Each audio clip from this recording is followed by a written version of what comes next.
محمد ذوالفقار صاحب گجرات انڈیا سے پوچھتے کہ اگر میں کسی کو 1,00,000 روپے دے کر اس کا مکان کم کرائے پر لوں، جیسے 300 روپے ماہانہ،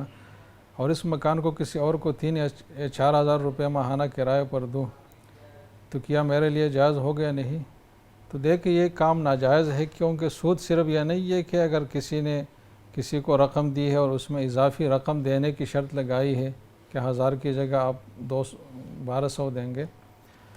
تو یہ سود ہے، اس کے علاوہ سود نہیں ہے، ایسا نہیں ہے۔ سود ہر وہ مشروط اضافہ ہے جو قرض کی مقدار کے علاوہ حاصل کیا جائے،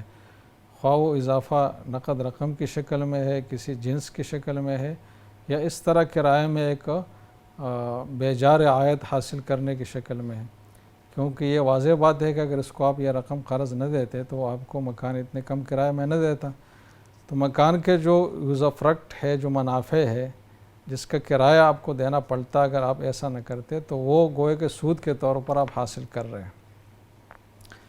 تو وہ منافع سود ہے۔ اور جب وہ سود ہے تو اس کو آپ اضافی کرایہ پر آگے جب دیتے ہیں تو وہ بھی ایک ناجائز چیز کا عوض ہے جو آپ حاصل کر رہے ہیں۔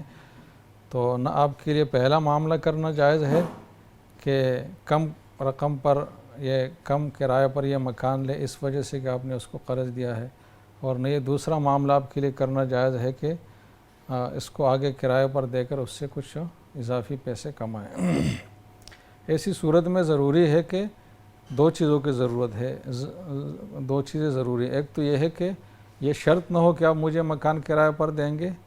اور دوسری بات یہ کہ جب مکان کرایہ پر لینا ہو تو عام مارکیٹ ریٹ کے حساب سے جو کرایہ بنتا ہے وہ آپ دینے کا اہتمام کریں گے۔ اس سے اگر آپ نے کمی کر لی تو وہ سود کے زمرے میں جائے گی۔